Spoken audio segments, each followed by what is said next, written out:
Muy buenas tardes, estimados amigos, compañeros. Es un gusto nuevamente estar reunidos una vez más en estos últimos 7 meses que constantemente nos ha traído diversos temas que la Red de Responsabilidad Social Universitaria de la ODUCAL está planificando de una manera tan afectuosa, tan cariñosa, con mucha responsabilidad.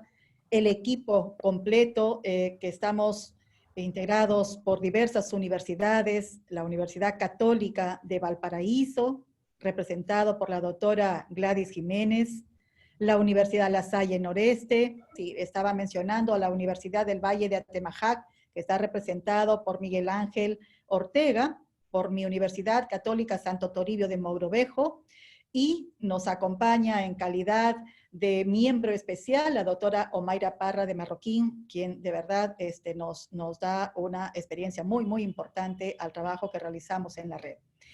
Organizamos estos encuentros con mucho cariño para poder traer diversos temas de la actualidad que todos nuestros países lo está pasando como región. Y el día de hoy justamente tenemos un tema de muchísima actualidad que más adelante voy a presentar a nuestra conferencista que nos acompaña. Pero en este momento permítanme hacer un saludo muy especial también al magíster Andrés Barba, quien es secretario general de la ODUCAL, y hacemos expresivo nuestro agradecimiento en este espacio por todo el apoyo que ofrece a las diversas actividades que estamos realizando a nivel de la red. Y le pedimos en este momento que pudiese hacer estas primeras palabras de saludo y bienvenida a nuestra audiencia. Por favor, Andrés. Muchas gracias. Muy buenas tardes a todos desde Guadalajara, en mi caso, desde México. Un gusto siempre acompañarles en una nueva sesión, en este caso del seminario virtual Tejiendo Redes, que organiza de manera magistral la Red de Responsabilidad Social Universitaria de la ODUCAL. En esta ocasión, con el tema Inclusión, Exclusión Social en el ámbito universitario, con la presentación de la doctora Silvana Vargas, quien es directora académica de Responsabilidad Social Universitaria en la Pontificia Universidad Católica del Perú. Seguramente muchos asuntos muy interesantes habrá de destacar la doctora Vargas acerca de este tema que es muy pertinente en estos momentos que vivimos esta pandemia. Siempre es pertinente hablar de inclusión y exclusión, pero en este momento es un tema por demás palpable para todos nosotros, como lo han sido muchos otros que se han discutido en este seminario.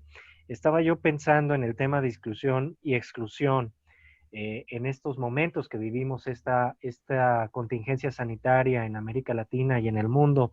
Pensaba yo, desde luego, lo primero que nos viene a la mente siempre es la exclusión que provocan las dinámicas económicas. Desde luego, siempre es lo primero que se nos viene a la mente, pero pensemos también en las exclusiones sociales. Por ejemplo, ¿cuánta gente hay en nuestros países que no han tenido acceso a los sistemas de salud para atender un padecimiento, un contagio, para que algún familiar reciba la atención médica necesaria, o si la recibe con pues deficiencias en la calidad de la atención? Ahí estamos hablando de exclusión social en una dimensión de muchas que existen, pero en una muy importante que estamos viviendo en estos momentos. También la familiar. Desde hace varias semanas, varios meses que hemos estado viendo algunos reportajes que nos llegan desde el viejo continente en Europa y desde luego en nuestra región, pues seguramente no estamos ajenos a ello, de cómo algunas personas mayores, estaba pensando particularmente personas mayores que están viviendo en casas de descanso, están siendo, pues es dura la palabra, pero de cierta forma abandonadas porque no están recibiendo la atención necesaria por el miedo a los contagios. Entonces es una manera también de hacerlos a un lado de la sociedad. Y si hablamos del tema educativo, habría que también pensar y tener presentes cómo están viviendo nuestros estudiantes, nuestros profesores, miembros del personal administrativo y académico de nuestras universidades, esta circunstancia actual en donde tenemos que ser expertos y si no lo éramos, serlos de manera muy rápida en cuestiones de tecnología. En el ancho de banda, ahora ya es una expresión que todo el tiempo estamos hablando de ella, el ancho de banda que tienen los profesores, los estudiantes, quienes pueden prender una cámara y quienes no lo pueden hacer para participar en una clase, o sea, cuestiones muy sencillas que ya nos llevan a hablar también de inclusión o de exclusión de algunos estudiantes, perdonen, de algunos estudiantes o de algunos profesores o de incluso compañeros de los equipos administrativos de nuestras instituciones. Entonces, pues un tema por demás pertinente, como todos los que han elegido el equipo base, el equipo completo de la red de responsabilidad social universitaria de la UDUCAL para abordar a lo largo de todo este año. En esta antepenúltima sesión habrán otras dos adicionales, qué bueno. Yo creo que el año próximo extrañaremos este seminario y seguramente ya tanto la doctora Sofía como la doctora Gladys, como todo el equipo, la doctora Omaira, desde luego, todo el equipo de esta red ya está pensando en nuevos proyectos para el próximo año. Ojalá que sí, y si no, bueno, pues que quede ahí anotado que estaremos muy deseosos de que estas experiencias se sigan generando también para el año próximo. Pero por lo pronto habrán dos más, si no me equivoco, el 25 de noviembre y el 16 de diciembre. Un poco antes, o creo que es el día en el que inician las posadas aquí en México y creo que en toda América Latina, en todo el mundo, para los que festejamos estas actividades del Adviento. Y sin más, bueno, pues dejo el uso de la voz a la doctora Sofía para que continúe con la conducción de esta sesión. Desearles a todos mucho éxito, encantados de escuchar a la doctora Vargas. Y si me lo permite, doctora Sofía, quisiera hacer simplemente un comercial. No es Claro que nada de comercio, pero es que la próxima semana tendremos la Asamblea General Intermedia de la UDUCAL, que es una gran iniciativa que nos va a reunir a todas las universidades los días 4, 5 y 6 de noviembre, la semana próxima, y en donde tanto la red de responsabilidad social, la red RCU, como le decimos de cariño, en la UDUCAL, pero también las otras 14 redes, programas, observatorios que tiene la organización estarán presentando todo el quehacer que han estado trabajando, todas las actividades que han estado desarrollando en los últimos años y los proyectos que vienen en cada una de ellas para el próximo año. El evento es gratuito, solo se requiere el registro y la ficha de registro se puede llenar de manera muy sencilla, es un formulario muy sencillo que se llena en la página web de la ODUCAL, oducal.com. Sin más, muchas felicitaciones, gracias por incluirnos siempre y adelante. Muchísimas gracias, Andrés, por estas palabras de bienvenida e inauguración. Y justamente como se ha mencionado, son 7 meses que hemos tenido una audiencia permanente. Ahora mismo nos acompañan casi 100 personas y tengo que agradecer realmente esta presencia de muchos países. Hoy estamos, entre otros, con Chile, Colombia, México, Argentina, Puerto Rico, Costa Rica, El Salvador, Perú, por supuesto. Entonces son muchos países hermanos unidos en este momento y realmente gran compromiso de nuestra red de poder traer a las mejores profesionales o mejores profesionales para que puedan desarrollar las temáticas que se ha creído conveniente.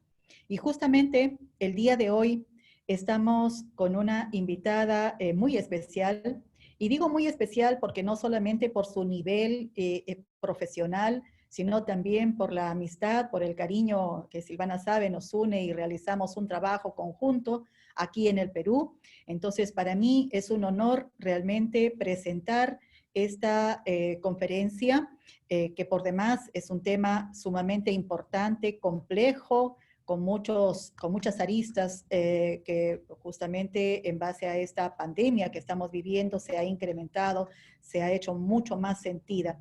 Entonces el tema, como bien se ha mencionado, el día de hoy trataremos inclusión, exclusión social en el ámbito universitario. Y es un lujo entonces contar con nuestra conferencista, la doctora Silvana Eugenia Vargas Winsterlin. Ella es PhD en Sociología Rural y Demografía por la Universidad del Estado de Pensilvania, Estados Unidos. Ella cuenta con amplia experiencia en investigaciones aplicadas tanto a nivel cuantitativo como cualitativo. Ha trabajado en la cooperación técnica internacional, sector público, organizaciones de base y centros de investigación. También ha sido consultora externa en monitoreo y evaluación para el área de desarrollo humano del Banco Mundial. Fue la primera directora general de política y estrategias del Ministerio de Desarrollo e Inclusión Social, profesora visitante de universidades nacionales. También ha sido directora ejecutiva del Instituto de Desarrollo Humano de América Latina. Actualmente, y con mucho prestigio en esta institución, la Pontificia Universidad Católica del Perú, ella es directora académica de la Dirección de Responsabilidad Social y además es docente de pregrado y posgrado. La doctora Silvana Vargas cuenta con una amplísima producción académica, científico.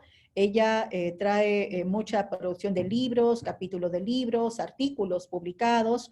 Entonces, sin duda, estamos con una persona que en la temática que va a conversar tiene mucha experiencia y la apropiación para poder hacerlo. Doctora Silvana, quiero mencionarle que su exposición tendrá en promedio una duración de 30 a 40 minutos. Esperamos en ese tiempo pueda centrar la presentación y a nuestra audiencia les pedimos por favor que tengan el cuidado de poder apagar sus micrófonos.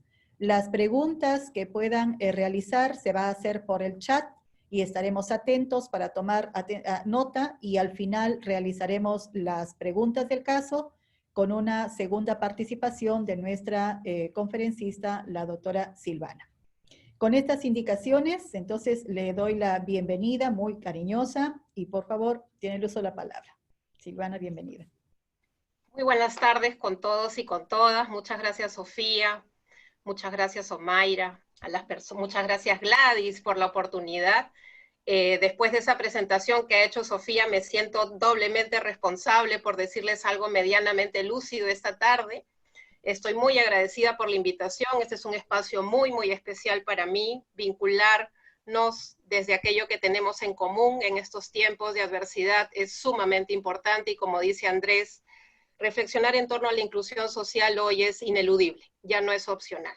En ese sentido, yo agradezco mucho a Sofía la invitación y a ustedes la compañía esta tarde para hacer de este espacio un espacio de diálogo, de reflexión y ojalá también un espacio desde el cual podamos emprender mayor acción colectiva, sobre todo a favor de los grupos que en este contexto, como también decía Andrés y ha mencionado Sofía, más lo necesitan. Déjenme entonces, como se suele hacer en estos espacios, compartir mis secretos. Entonces, ¿me confirman, por favor, si se ve sin problema? Se visualiza. Muy bien. Agradezco especialmente la invitación a este seminario, además titulado Tejiendo Redes en Clave de Responsabilidad Social. He tratado de reflejar la idea de tejer con estas imágenes coloridas que reflejan justamente la diversidad de nuestra América Latina. Y me he tomado la libertad de titular, de imprimirle una bajada, como le dicen al título que me invitaron a abordar hoy. Inclusión, exclusión social en el ámbito universitario, territorializando enfoques y apuestas desde la responsabilidad social universitaria. Esta es más o menos el enfoque que le quiero imprimir a lo que les voy a contar, lo que les voy a compartir hoy. Permítanme entonces partir, digamos, por estas imágenes ilustrativas, ¿no? que todos conocemos, que están muy, muy difundidas, y que de alguna manera lo que van a hacer es definir el marco de referencia para la discusión sobre inclusión social. Sabemos que en la literatura se suele distinguir conceptualmente los términos de exclusión, segregación, integración, y se identifica la inclusión, digamos, como un paso, una etapa de esta suerte de escenarios, ¿no? Escenarios que en realidad, en buena cuenta, de lo que tratan es de intentar acoger lo diverso, acoger la diversidad en sus múltiples dimensiones. En ese sentido, independientemente de si se trata de un enfoque centrado en el bienestar, un enfoque desde los derechos o desde las capacidades humanas. En realidad la inclusión tiene que ver justamente con de qué manera somos capaces de trascender nuestra narrativa a favor de lo diverso para acogerlo e incorporarlo de manera efectiva, no solamente en el discurso, sino también en la práctica, ¿no? En ese sentido, de alguna manera, eso es lo que este marco aporta a la discusión. Sin embargo, si uno es un poquito más exigente, en realidad esta manera de entender la exclusión también presenta y omite algunos aspectos. Aspectos que de hecho podrían estar asociados de alguna manera a imágenes o mitos que tenemos en torno a estas categorías. Y quisiera entonces partir por 3 de ellos. Creo que podríamos, digamos, empezar derribando algunos mitos, ¿no? El primero tiene que ver con esta idea, pensando en el ámbito universitario, que es sobre el cual se me ha pedido reflexionar esta tarde, que se suele pensar que la ruta para trascender la exclusión es la inclusión social. Suena bien, ¿no? Vende titulares, decir algo así. Sin embargo, lo que esta apuesta en realidad omite o deja de lado o de alguna manera inhibe es justamente el dar cuenta de que persisten desigualdades estructurales y heterogeneidades territoriales. No podemos apostar por la inclusión social entendiendo que se trata de una ruta directa, ¿no? O sea, logramos trascender la exclusión social, en consecuencia ya estamos hablando de la inclusión social. Hay una serie de barreras, ¿no? Barreras que en realidad debemos asumir y que dan cuenta en realidad de nuestros países, ¿no? O sea, no es una historia que nos han contado, no es una historia que hayamos superado, las cifras dan cuenta de eso. Entonces, cuando hablamos en rigor de inclusión social en el ámbito universitario, debemos abordar esas desigualdades estructurales que en realidad son, digamos, componente inherente de la dinámica social, económica de nuestros países y nuestros territorios. Al interior de nuestros países también sabemos perfectamente que persisten heterogeneidades territoriales. No es lo mismo Valparaíso que Santiago, no es lo mismo en el Perú Puno que Lima, no es igual Oaxaca que la Ciudad de México, no es igual, ¿no? Entonces, en esos matices que nos jugamos la posibilidad realmente de hablar de inclusión social trascendiendo esos márgenes. Un segundo mito en el ámbito universitario es uno que escuchamos con frecuencia. La exclusión está fundamentalmente asociada, nos dicen, a la condición económica de las familias. Es a partir de esa condición que los estudiantes ven limitadas sus oportunidades. Sin embargo, lo que la experiencia y la literatura sugieren es que la inclusión, o en este caso la exclusión social, son multidimensionales, es decir, abordan no solamente restricciones económicas, sino también aluden a un conjunto de restricciones y matices que tienen que ver no solamente con las características individuales vinculadas, por ejemplo, al lugar de residencia, al género, a la condición étnica, sino también nuevamente a las condiciones en las que uno ha podido crecer, o dónde ha podido crecer, o a qué tipo de servicios ha podido acceder, ¿no? Entonces, en ese sentido, hablamos en segundo lugar de una noción de inclusión social que es, por definición, multidimensional e interseccional. Las dimensiones se potencian entre sí. Un tercer mito tiene que ver con la gobernanza de la inclusión social. ¿A quién le toca hacerse cargo? Y muchas veces escuchamos que abordar la exclusión social en el ámbito universitario y fuera de él es esencialmente tarea del Estado. Y el Estado, a través de políticas y estrategias, debe hacerse cargo de trascender esa condición. Sin embargo, nosotros creemos que desde su apuesta humanista y su rol ético, la universidad tiene un rol que jugar. Más allá de la narrativa, hay compromisos explícitos que se deben asumir. En ese contexto, déjenme entonces pasar a algo brevemente sobre el contexto latinoamericano. Las cifras antes de que iniciara esta pandemia que nos ha cambiado la vida, en realidad ya sugerían que el año anterior, el año 2019, la pobreza, la incidencia de la pobreza en la región, tanto a nivel de la pobreza como la pobreza extrema, empezaba a sugerir un ligero incremento después de muchos años, ¿no? Lo estoy mostrando en el gráfico de la izquierda. Este incremento ligero, menos de un punto porcentual, pero ya sugiere una ligera tendencia, ¿no? Y eso nos hace pensar en cuál sería la consecuencia en este contexto.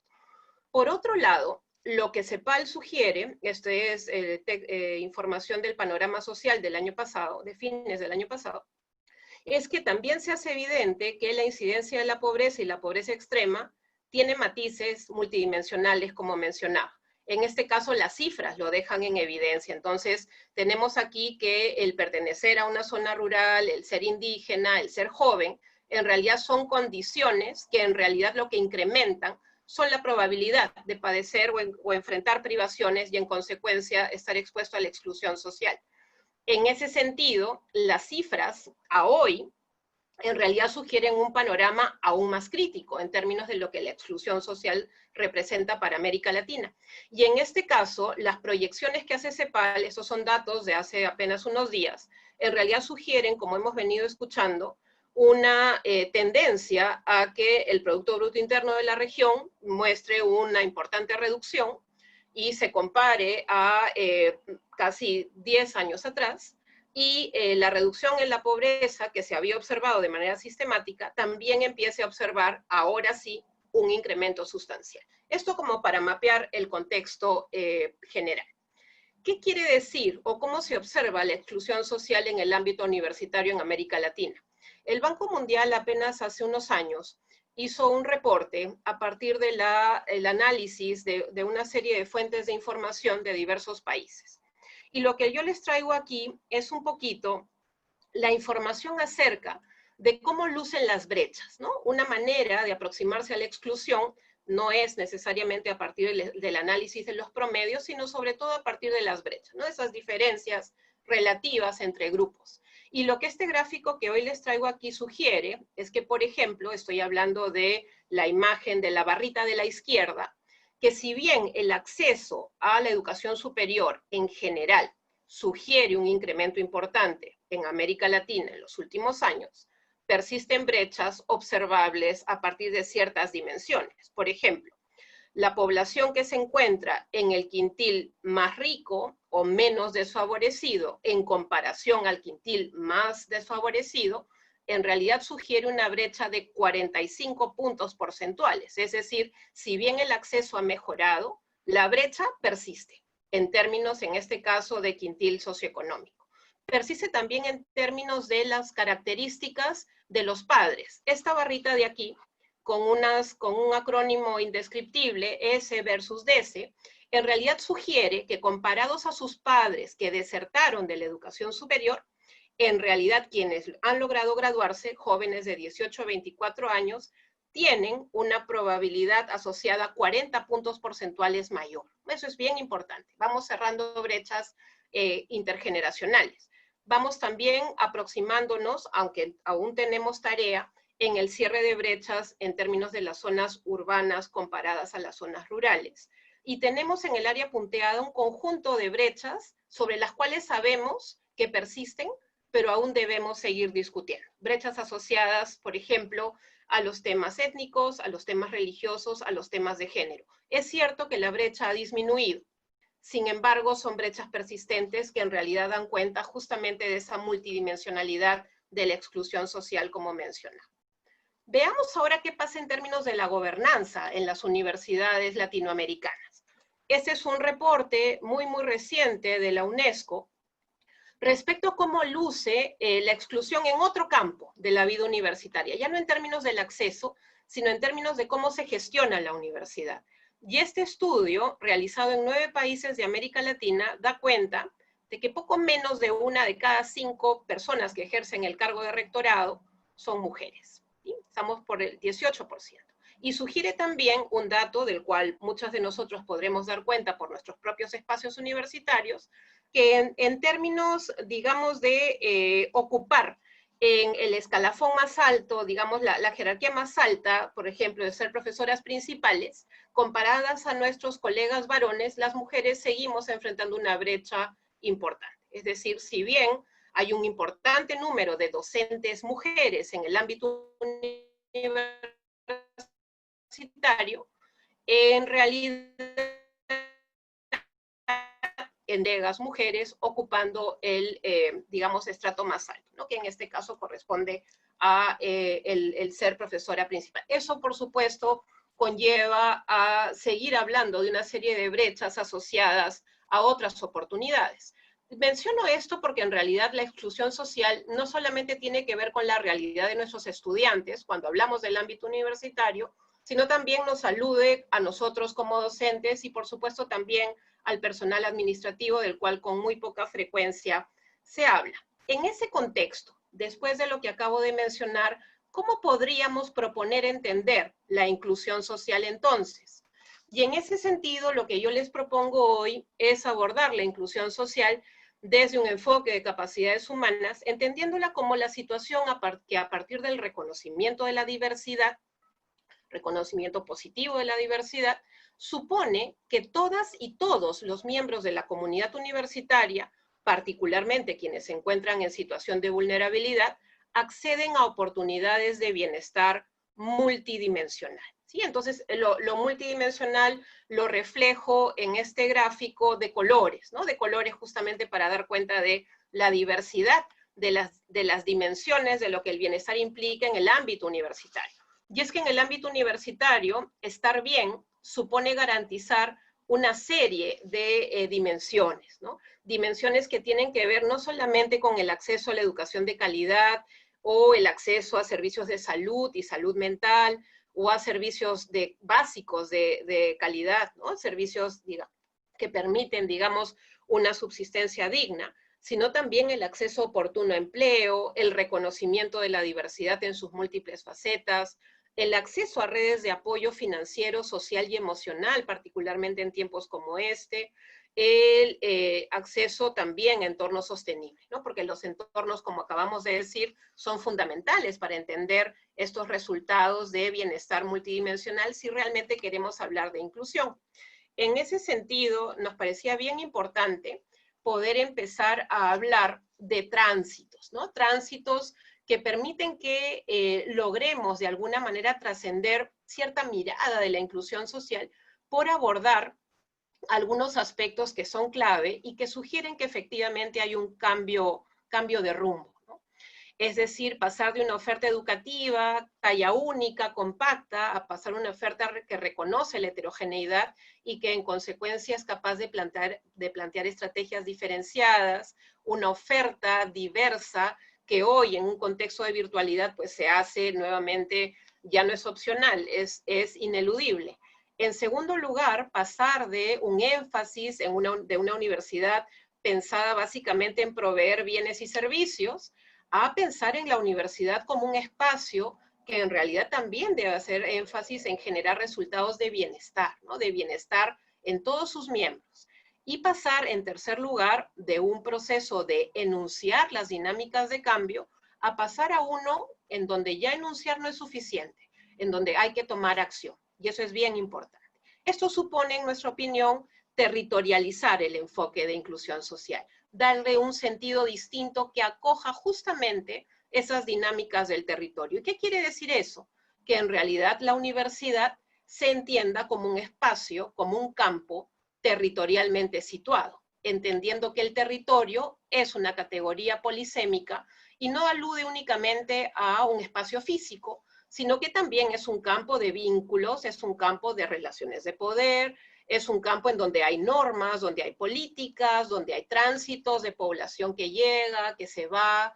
Es un campo también con un contenido simbólico, ¿no? Porque la universidad sigue siendo un espacio y una oportunidad de movilidad social, y en consecuencia hay una dimensión simbólica al entender la universidad como un espacio y un campo territorialmente situado.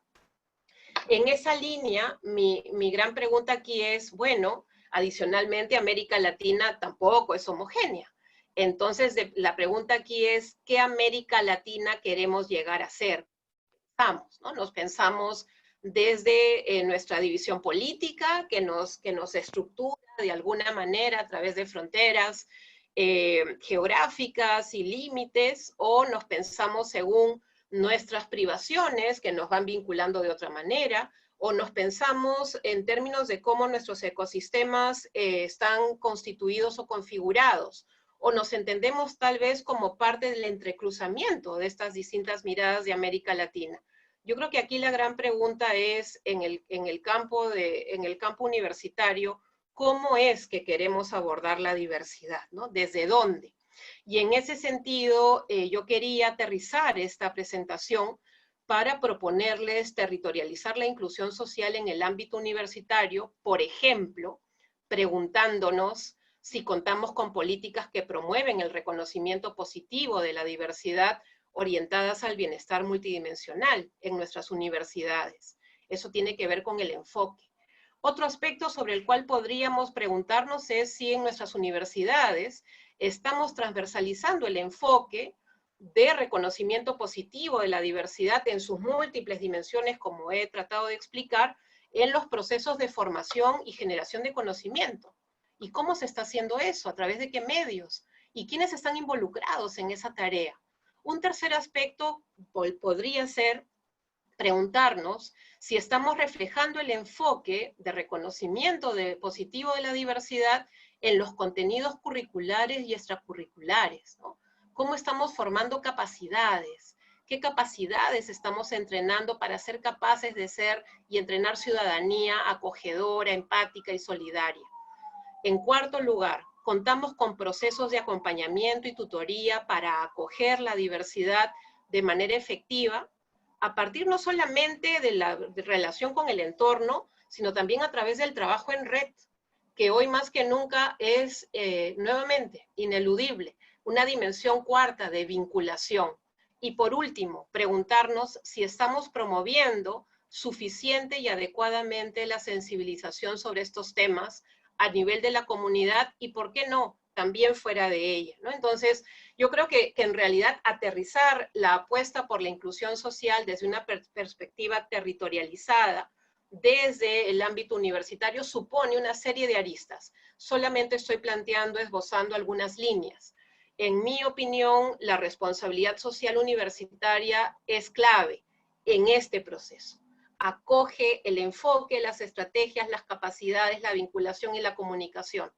Eso es muy importante, ¿no? Nosotros entendemos en la Universidad Católica y también seguramente como muchos de ustedes, a la responsabilidad social universitaria como la expresión del compromiso ético de la universidad con la agenda de desarrollo humano sostenible de nuestros países. Y en ese sentido va a articular estos distintos puntos, distintas dimensiones. Por lo anterior, lo que yo trataba de mencionar hace un momento es que la responsabilidad social universitaria, en tanto digamos, apuesta ética en última instancia, territorializada, en diálogo, por ejemplo, no solamente con otros enfoques, sino particularmente con la Agenda 2030, es una tremenda oportunidad para acoger y promover la inclusión social. Y esto además dialoga de manera explícita con el llamado de la Iglesia Católica a comprendernos como universidades en salida, ¿no? Yo creo que esa es una apuesta, una llamada pues extraordinaria que el Papa Francisco nos hace, ¿no? En el sentido del llamado a tomar la iniciativa sin miedo y llegar a los caminos para invitar a los excluidos, ¿no? Lo dice en el Evangelii Gaudium del 2013, y lo refuerza mucho más en Laudato Si, además apostando por un auténtico desarrollo humano que supone además no solamente el pleno respeto a la persona humana, que ya es fundamental, sino también prestando atención al entorno, ¿no? Al mundo natural. Y esto, por supuesto, dialoga con el Dicasterio para el Servicio al Desarrollo Humano Integral del 2016, que apuesta explícitamente por el empeño por la justicia y la solidaridad hacia los más vulnerables, ¿no? Entonces, hay pues una sinergia directa, explícita entre estas apuestas, y evidentemente eso se transversaliza a partir de las 4 áreas estratégicas de la universidad. La responsabilidad social universitaria, entonces, no es un campo aparte, una oficina aparte, sino en realidad es una apuesta transversal que conecta, ¿no? Que vincula, que genere espacios de encuentro y de diálogo. Ese es el sueño que compartimos. Y en ese sentido, si se trata de abordarla, digamos, conceptualmente, esta apuesta aterriza, ¿no? En la formación a partir de la apuesta también explícita por generar pensamiento crítico, solidario, también por generar conocimiento socialmente pertinente, que responda a preguntas en realidad que son relevantes en este contexto en particular, que apuesta también al ejercicio ético y ciudadano, ¿no? A partir de la gestión universitaria. Y muy importante, apuesta también a generar intervenciones territorialmente situadas, ¿no? Que se vinculan con procesos en marcha, con actores que ya están en el territorio, con agendas que preexisten, digamos, a la presencia de la universidad. Esto es muy, muy importante y tiene que ver con el eje de relación con el entorno. ¿Y todo esto para qué? Para generar entornos humanos inclusivos desde la responsabilidad social universitaria, ¿no? Conectar los componentes, de eso se trata. Y en ese sentido, operativamente, la responsabilidad social universitaria es pues la expresión de una ética colectiva, pasa por el reconocimiento positivo de la diversidad, la capacidad de entrenar agencia, empoderamiento y un compromiso explícito por construir países más justos y solidarios, ¿no? Ya mencionaba hace un momento cómo es que entendemos que esto aterriza en cada uno de los componentes o ejes estratégicos de la universidad, en formación a partir de competencias genéricas, como lo hacen muchas de nuestras universidades, ética y ciudadanía, trabajo en equipo, en investigación a partir de lo que se conoce hoy como investigación con impacto social, en diálogo con la Agenda País, Agenda Región, en gestión universitaria, en diálogo con la Agenda 2030, tratando de promover no solo una convivencia más empática, sino también promover esta idea de campus sostenibles, ¿no? Que manejan y gestionan su huella de carbono, los recursos de otra manera, ¿no? De una manera mucho más comprometida y consciente, digamos, ¿no? Con el ambiente y con el entorno. Y por último, generando plataformas de colaboración multiactor, como esta red de responsabilidad social universitaria tan diversa y hermosa que promueve y fortalece Educal a partir de estos espacios. Entonces, vamos cerrando para tener más tiempo para dialogar. Prospectivamente, partiendo del enfoque de inclusión social, lo que he tratado de trazar acá son como algunas ideas hacia la ruta para adelante, ¿no? Porque, claro, viene bien hablar de todo lo que nos falta, pero creo que también viene bien pensar en qué podemos hacer, ¿no? Creo que eso nos hace bien, además. Y creo que la responsabilidad social universitaria desde esta apuesta supone, en términos de enfoques y estrategias, en este contexto de pandemia, además, renovar y acoger prioridades de inclusión social, ¿no? La agenda no es la misma, la que teníamos en febrero. Hoy la agenda tiene otras prioridades y hay que hacerlas explícitas, ¿no? Para reflejarlas en nuestro trabajo y en nuestra mirada. Eso pasa también por territorializar perspectivas a partir de la articulación efectiva con otros, ¿no? Nuevamente, así como hablar de inclusión ya no es opcional, trabajar articuladamente tampoco. No vamos a lograr resultados si es que no nos vinculamos con esfuerzos en marcha. A nivel de instrumentos, creemos que viene bien sistematizar y diseñar pautas que orienten las intervenciones, no de manera prescriptiva, porque creo que eso no ha mostrado éxito en el pasado, ¿no? Pero sí orientar, invitar, acoger, habilitar opciones, ¿no? Ideas, y generar mecanismos para socializar lo que hacemos, ¿no? Eso nos falta. Y seguir institucionalizando, ¿no? Porque si no, esos esfuerzos, pues, no trascienden en el tiempo, ¿no? Y eso pasa, por ejemplo, por promover un repositorio regional de responsabilidad social universitario, pensar en grande y consolidar modelo de trabajo en red o en red de redes, como lo hacen ustedes en este espacio, para reforzar nuestras apuestas, pero también nuestras capacidades de RCU. Yo les llamo, ¿no? Les invito a que hagamos de las intervenciones de responsabilidad social universitaria el motor de la inclusión social en el ámbito universitario, ¿no? Ahí nos jugamos la posibilidad de hacer la diferencia. Y creo que este contexto es extraordinariamente único, a pesar de lo doloroso que es, para que efectivamente se logre un cambio, ¿no? En el enfoque, en la práctica y en la manera de vincularnos. Permítanme entonces ir cerrando con algunas ideas a nivel de perspectivas. Yo creo que a nivel de perspectivas para la RCU, desde el enfoque de inclusión social en el ámbito universitario, viene bien, muy bien, reconocer esfuerzos y avances en marcha que tienen potencial para articularnos mejor, en torno y a favor de la inclusión social, la generación de espacios virtuales de encuentro y reflexión como este, hemos aprendido que nos vincula, ¿no? Imagínense lo caro y lo difícil que hubiera sido encontrar o generar las condiciones para que 111 personas que estamos reunidas hoy aquí nos encontremos en físico, ¿no? Y hoy las tecnologías de la información y la comunicación nos permiten llegar a todos en tiempo real y poder dialogar. Eso juega a favor. Y nosotros, por ejemplo, en Perú, y aprovecho para contarles, estamos justamente con la doctora Sofía Lavado, en pleno Encuentro Nacional de Responsabilidad Social Universitaria, el 6º, está ocurriendo en estos días, y es la primera edición virtual, ¿no? Y el proceso ha sido complejo, pero ahí estamos. Entonces los invitamos también, si están interesados, nuestra siguiente fecha es este viernes, como ejemplo, ¿no? Ejemplo de esa vinculación. En segundo lugar, trascender nuestras narrativas, ¿no? O sea, creo que tenemos que dejar de hablar, hablamos bien, hablamos bonito, pero ¿cómo empezamos a gestionar una agenda que refleje acción, ¿no? Decisiones, vincular voluntades. Entonces creemos allí, por ejemplo, que las herramientas ayudan a reflejar esfuerzos en marcha. Nuevamente las TIC nos ayudan, y generar repositorios de libre acceso, ¿no? O sea, compartamos lo que hacemos para podernos vincular desde nuestros aprendizajes, y eso es importante. Y aquí yo quiero poner a disposición de ustedes la caja de herramientas que acabamos de lanzar en la Pontificia Universidad Católica del Perú, una caja de herramientas que contiene enfoques, estrategias, experiencias, no porque creamos que tenemos las respuestas, sino porque queremos compartir y socializar para justamente seguir aprendiendo, ¿no? Eso es bien importante.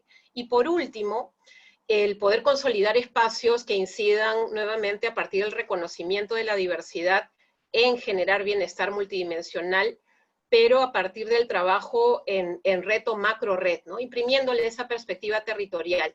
Creo que eso es bien importante para divulgar esfuerzos, para no duplicar iniciativas, para poder sumar.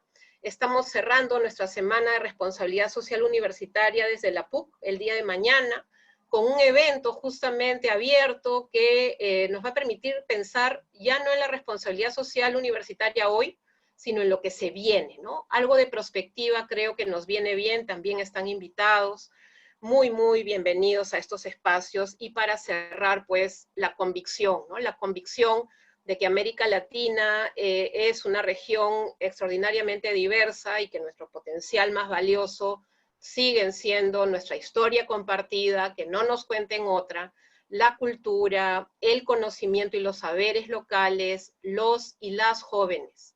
No deberíamos hipotecarlos, por nada. Yo creo que territorializar la inclusión social en el ámbito universitario, en línea con lo que he intentado comunicarles hoy, es realmente una enorme oportunidad para generar bienestar. Estoy convencida de eso y sé que ustedes también. Bueno, muchas gracias por escucharme y ahora sigamos dialogando, que de eso se trata. Muy bien, muchísimas gracias, Silvana. Excelente presentación, sin duda una reflexión interesante. Bien, ahora viene un momento de diálogo que vamos a leer una reflexión que una de nuestras participantes de Guadalajara nos está haciendo. Mientras ello, invito a quienes deseen hacer una pregunta de manera directa a través de este medio de Zoom. Entonces, bienvenido. Voy a leer la pregunta que nos está haciendo. Dice, en el trabajo existe un grave problema para los egresados de las universidades. Aquí en Guadalajara, ya que para poder trabajar se requiere un mínimo de 5 años de experiencia, y eso es muy grave, ya que la mayoría no contamos con esa experiencia antes de egresar de la universidad. ¿Hay alguna reflexión al respecto? Esto como, solamente quiero saber, Sofi, ¿cuál es la dinámica? ¿Así, ping-pong? Sí, es abierto, hacemos alguna pregunta, alguna respuesta, alguien más desea participar.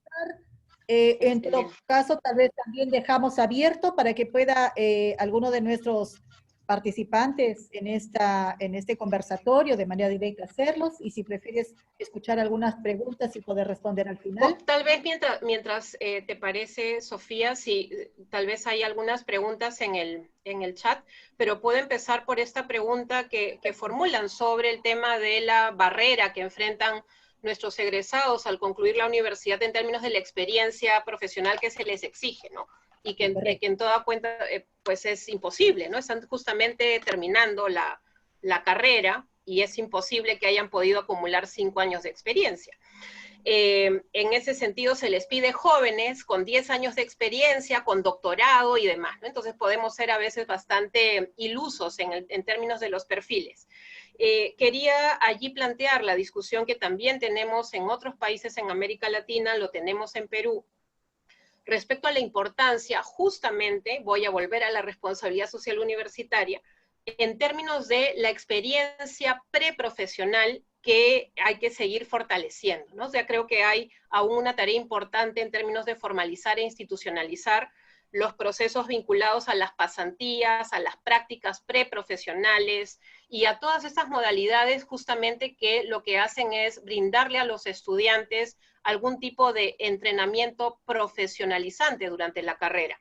Aún tenemos nosotros enormes retos en el Perú respecto a quién convalida, quién define los criterios, quién acredita esos créditos, valga la redundancia, y creo que vendría bien empezar a documentar qué es lo que funciona en ese sentido, ¿no? Hay carreras, por poner un ejemplo, como medicina, como educación y derecho, me parece, que exigen que los estudiantes concluyan la carrera habiendo completado un número de créditos mínimo en realización de prácticas. Esto en última instancia no solamente les permite culminar el proceso formativo, sino que les genera condiciones y mayores oportunidades justamente para facilitar la inserción al mercado laboral. Sin embargo, creo que es un reto aún compartido en varios países, ¿no?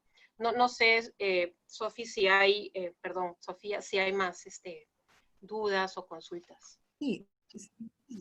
Y tenemos aquí una otra pregunta. Reitero, si alguno de nuestros participantes desea hacer una pregunta directa, bienvenido. La pregunta que se nos está formulando nos indica qué epistemologías harán posible este salto discursivo, formativo y organizacional. ¿Cuáles son los factores más importantes para hacer que el discurso pase a la acción en términos de inclusión y exclusión? Esa es una pregunta de examen doctoral. Muchas gracias por la pregunta, efectivamente. O sea, todo esto en realidad tiene que ver con nuestros puntos de partida, con nuestros marcos de referencia, ¿no? Con nuestras diversas epistemologías. Y yo en realidad aquí lo que quisiera es volver a los principios del humanismo, ¿no? En realidad, muchas de nuestras universidades hoy aquí reunidas parten en su ideario de una apuesta esencialmente humanista. Y un aspecto, una finalidad en realidad de esta aproximación es justamente garantizar bienestar, ¿no? Bienestar en quienes más lo necesitan. Lo dice también el Papa en las distintas encíclicas que hemos mencionado. Entonces yo creo que epistemológicamente no se trata de generar una epistemología nueva, es tal vez acoger la esencia de esa epistemología que le da sentido al trabajo universitario, ¿no? Al trabajo universitario que no pretende redituar, digamos, de la enseñanza, sino más bien aportar, ¿no? a la sociedad, al país, a la región. ¿Cuáles son los factores, preguntan este colega, esta colega, que podrían, digamos, facilitar ese tránsito, ¿no? Yo creo que viene bien empezar justamente a reconocer cuánto hemos avanzado en este sentido, qué es lo que tenemos, pero creo que implica también abandonar nuestra zona de confort, dejar y empezar a dudar de las certezas de las que hemos gozado tanto tiempo. Y creo que gozar de menos certezas nos va a venir bien justamente para disponer de una agenda centrada en lo que es esencialmente importante hoy. Porque finalmente lo que el COVID-19 ha hecho ante nuestros ojos es retornarnos a lo esencial. Y creo que en ese retorno a lo esencial nos jugamos la posibilidad justamente de replantear una agenda que permita vincular de manera efectiva el trabajo de la universidad con el país y con los grupos más vulnerables. En ese sentido, creo que la responsabilidad social universitaria, como una apuesta en el marco de esta mirada, en realidad justamente es uno de los medios que podemos utilizar para garantizar esa aproximación, ¿no? Entonces, creo que allí hay pistas que pueden, digamos, explorarse. Y otra vía creo que tiene que ver también con los procesos de generación de conocimiento, ¿no? Entonces, ¿desde qué marcos de referencia estamos investigando? ¿Desde qué preguntas estamos partiendo? ¿Desde qué tipo de metodología de investigación trabajamos? Muchas de estas certezas también van a tener que empezar a cambiar. Y en ese sentido creo que nuevamente nos jugamos la posibilidad de retornar a la esencia del enfoque humanista, que creo es el punto de partida de estas reflexiones. Muchísimas gracias. Al momento no tenemos alguna pregunta, pero en el marco de lo que se ha expuesto, y tomando en consideración que justamente mencionabas la responsabilidad social como un aspecto importantísimo, motor para que se pueda realizar realmente la inclusión en el sistema universitario. Una pregunta sería, ya en esta parte más operativa, ¿qué políticas universitarias podrían disminuir las barreras de exclusión que se dan al interior de las instituciones educativas y promover la inclusión y el ejercicio de conductas socialmente responsables? Sí. Una apuesta que hemos visto en varias universidades de la región y hacia la cual vamos transitando también en algunas de nuestras propias universidades, es la política de bienestar estudiantil. Yo creo que se ha tenido en muchos espacios direcciones de asuntos estudiantiles, por ejemplo, ¿no? Sin embargo, el imprimirle al trabajo con estudiantes, para hablar de ese segmento importantísimo en la universidad, la apuesta explícita por el bienestar es clave para poder hacer un tránsito en las políticas y en consecuencia en las estrategias. Pero creo que toca hacerlo explícito, enunciarlo, ¿no? Porque de tanto estar, digamos, implícito en nuestra reflexión, muchas veces lo perdemos de vista. Y ojo, el bienestar, como hemos tratado de plantear esta tarde, no es solamente el bienestar socioeconómico, no se resuelve con una oficina de trabajo social que puede, digamos, tratar de recategorizar un estudiante si está en una universidad privada a una escala menor. En realidad el bienestar supone abordar una serie de dimensiones de manera concurrente para que esas barreras que se viven fuera y dentro de la universidad se vayan desvaneciendo. Una situación particularmente relevante es la que experimentan nuestros estudiantes con discapacidad. En ese sentido, la generación, digamos, de políticas de inclusión, de educación inclusiva, con énfasis justamente en los ajustes razonables para facilitar, por ejemplo, la accesibilidad de los estudiantes con discapacidad, es una tarea pendiente. Algunos países han mostrado enormes avances en ese sentido, en términos de ir, digamos, abordando esas barreras, ¿no? Esas barreras que hoy sabemos no son solamente físicas, sino que son sociales también. Y en ese sentido la universidad tiene un rol. Entonces, una política que acoja estos temas es fundamental. Una tercera política es la que tiene que ver con el tema de salud mental. La salud mental se ha puesto en el radar finalmente a consecuencia de la pandemia que estamos experimentando y evidentemente también supone tomar acción en relación a lo que significa, digamos, este tema. Pero se dan cuenta, todos estos aspectos están conectados entre sí. No podemos hablar de bienestar si no pensamos en una política que acoja a nuestros estudiantes con discapacidad. Y no podemos garantizar bienestar si no pensamos a la vez en una política de salud mental. Entonces son en realidad varias políticas concurrentes y que tienen que ver también con la apuesta por tener un campus sostenible, ¿no? Creo que la sostenibilidad es también un eje transversal en ese proceso y en esa ruta. Perfecto, muchísimas gracias. Estamos recibiendo, voy a dar lectura a 3 preguntas. La primera de ellas, en mi perspectiva, ya ha sido tratada, pero igual lo voy a leer por si se desea agregar algo más. ¿Cuáles son los factores más importantes para hacer que el discurso pase a la acción en términos de inclusión y exclusión? Segunda pregunta. ¿Conoce experiencias de la institucionalización de proyectos sociales de inclusión en red a nivel de diversos países? Quisiera saber sobre las manifestaciones de esas prácticas de exclusión-inclusión que ha encontrado en universidades. ¿Cuáles son? ¿Existe algún tipo de patrón según la población? Muy bien. Estas serían por el momento, perdón, otra inquietud. Una última, por favor.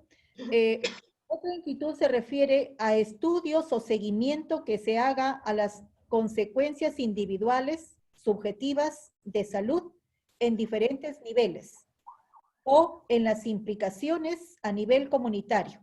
Por ejemplo, en las comunidades de origen de comunidades étnicas o comunidad sorda, entre otras. Sí. Por favor. Muy bien, a ver, vamos a ver por dónde agarramos aquí el asunto. Vamos a tratar de imprimirle algo de coherencia a estos balbuceos. A ver, yo creo que algunas de las preguntas en realidad trascienden la política de inclusión social que se puede generar en el ámbito universitario. Eso es bien importante, ¿no? Porque no está disociada con la apuesta por la inclusión social a nivel de políticas nacionales. Yo creo que eso es algo que también valdría la pena dialogar sobre eso. No podemos aspirar a promover la inclusión social en nuestros ámbitos universitarios como si fueran burbujas disociadas de la realidad del país, ¿no? Entonces, por ejemplo, en el caso peruano, y en otros países de la región en donde los ministerios o secretarías de desarrollo social o el nombre que hayan tenido empezaron a ser promovidas, en realidad se empezaron a identificar resultados de bienestar como apuestas de política nacional. Sin embargo, algo por lo menos que ha ocurrido en el Perú es que en esos resultados de inclusión social hay un segmento poblacional que está paradójicamente excluido, la juventud. Entonces, por ejemplo, en términos de políticas nacionales, si bien tenemos una Secretaría Nacional de Juventudes y tenemos un Ministerio de Educación que se encarga del tema de educación superior, a la cual acceden jóvenes, en realidad no hay ningún ministerio que se haga cargo de garantizar el bienestar multidimensional de ese segmento poblacional. Tenemos ministerios que se hacen cargo de la infancia, de las mujeres, de los adultos mayores, pero ¿y de los jóvenes quién se hace cargo? Entonces hay un tema de gobernanza, no a nivel de la universidad, sino a nivel de país, en términos del ejercicio y la promoción de políticas y estrategias que generen condiciones de bienestar para los jóvenes. En ese sentido, el rol y la responsabilidad de la universidad para aquellos que tienen el privilegio de poder acceder a ella es mayor, porque no hay otra instancia que se haga cargo de garantizar esas oportunidades, ¿no? Entonces creo que allí hay un reto muy importante, el hacer el diálogo entre la inclusión social como apuesta en el ámbito universitario con las políticas, ¿no? Las políticas de alcance nacional. Hay otra pregunta que tiene que ver con la identificación de patrones, ¿no? Y efectivamente, o sea, los patrones que les mostré, las brechas, ¿no? La desigualdad, la exclusión, se identifica hoy explícitamente a partir de la medición de brechas, de distancias relativas entre grupos. Y lo que la evidencia sugiere es que hay patrones de exclusión social que afectan a los jóvenes, que están asociados justamente a condiciones que tienen que ver con características individuales, el género, la condición étnica, el lugar de residencia, como también con el entorno territorial, ¿no? Los espacios que habitan, los servicios y oportunidades a las que tienen acceso, y cómo esas desigualdades o brechas se entrecruzan. Y eso es cierto tanto para el sur de México como para la región andina, en el Perú, Ecuador o Bolivia. Entonces hay tendencias, hay recurrencias y hay necesidad de intervenciones conjuntas, ¿no? Entonces creo que un espacio como este que ustedes integran es un espacio además que puede promover y sugerir recomendaciones de política a escala regional, y eso nos hace mucha falta, ¿no? Entonces creo que ahí hay una enorme oportunidad para, partiendo de la evidencia y los patrones ya identificados, se pueda priorizar una agenda, que creo que es algo que vendría muy bien para seguir dialogando sobre estos temas. Perfecto. Silvana, si me permites, vamos a cerrar con una presentación de una pregunta de Zuli Echevarría, que está pidiendo la palabra hace unos minutos. Nuestra participante, Zuli Echevarría. Zulay. Sí, buenas tardes, doctora Silvana, y también a todos los organizadores de este magnífico ciclo de conferencias. Bueno, desde la Universidad Católica, muy en consonancia con lo que nos propone la doctora Silvana, tenemos lo que se llama un campus capacitas, muy de acuerdo como a su propuesta de que sea transversal a la universidad, que no solamente tenga el componente de responsabilidad social universitaria, sino que también converjan todos los ejercicios investigativos y de docencia para que se cree una cultura, una política, prácticas inclusivas en la institución. Y todo desde esa filosofía que nos acoge, que es una educación como acogida, como hospitalidad y como la creación de esos territorios de actuación éticos, políticos y ciudadanos que permiten nosotros atender la diversidad humana con todos esos componentes y con énfasis de pronto en poblaciones que han sido más excluidas, como es la población con discapacidad o población marginal que por las condiciones sociales no han podido acceder a todos los beneficios de la educación superior. Entonces es básicamente pensar que casi todas las universidades estamos haciendo ejercicios básicamente de educación inclusiva e inclusión social para que podamos desde nuestras filosofías, plataformas estratégicas, misiones y visiones, acoger la diversidad de estudiantes y de jóvenes que llegan a nuestras instituciones educativas. Gracias por la conferencia, fue muy interesante y muy aportante para todos. Muchísimas gracias con este comentario. Silvana, si hay algo más que agregar, cerramos las últimas palabras, por favor. Yo en realidad me voy muy agradecida, con muchos retos, porque me han hecho pensar, con tarea, pero sobre todo con la convicción de que tenemos que sistematizar lo que hacemos, ¿no? Yo creo que la intervención de Zulay efectivamente da cuenta de los esfuerzos que se hacen, pero también de la enorme necesidad que tenemos de compartirlos, ¿no? Y quería dejarles de vuelta una sugerencia, ¿no? Que en el marco de este hermoso espacio diverso se puede empezar a recoger esas experiencias, porque solo recogiéndolas las vamos a poder compartir, ¿no? Y solo compartiéndolas las vamos a poder fortalecer, y solo fortaleciéndolas las vamos a poder sostener en el tiempo, que es lo importante. Entonces una experiencia puede ser hermosa, puede ser enriquecedora, pero solamente durar mientras dura la voluntad de quien está a cargo. Y lo que los grupos vulnerables en nuestra región merecen es que seamos consistentes en nuestro trabajo. Entonces, creo que tener un repositorio de esas iniciativas en el estado en el que estén es importante para poder avanzar. Yo les agradezco mucho el espacio, la acogida y la oportunidad. Y nada, gracias otra vez por esta tarde. No, somos nosotros los que agradecemos por esta importante disertación, realmente muy reflexiva. Imposible en una hora tocar un tema que es tan complejo, multidimensional, multifactorial y, como bien has mencionado, interseccional. O sea, es un tema que imposible tratarlo en un tiempo tan corto. Quedan muchas reflexiones para que cada uno de nosotros, en el nivel de sus instituciones, a nivel región también, se pueda desarrollar acciones que nos lleve a esa sostenibilidad. Muchísimas gracias, Silvana, por esta presentación esta tarde. Definitivamente ha sido muy enriquecedor. Muchísimas gracias. Con este agradecimiento de todo el público, quiero, por favor, se encuentra con nosotros el doctor Arturo Chicano. Él No, es Sofía. vicerrector. ¿No se encuentra? Okay. Perdona, que no pudo llegar, está Ya. todavía en reunión. Muchas gracias. No hay problema, no hay problema. En todo caso, nos encarga el saludo para todos los presentes del vicerrector de Desarrollo de la Universidad Católica de Valparaíso. Saludo para todos ustedes, agradecer siempre por el apoyo que el Observatorio de Responsabilidad Social de esta universidad nos otorga al trabajo de la red, siempre muy agradecidos. Entonces, para poder finalizar, vamos a presentar, no sé si podemos, por favor, colocarlo en pantalla, nuestro siguiente conversatorio, el octavo, como bien Andrés nos los había mencionado.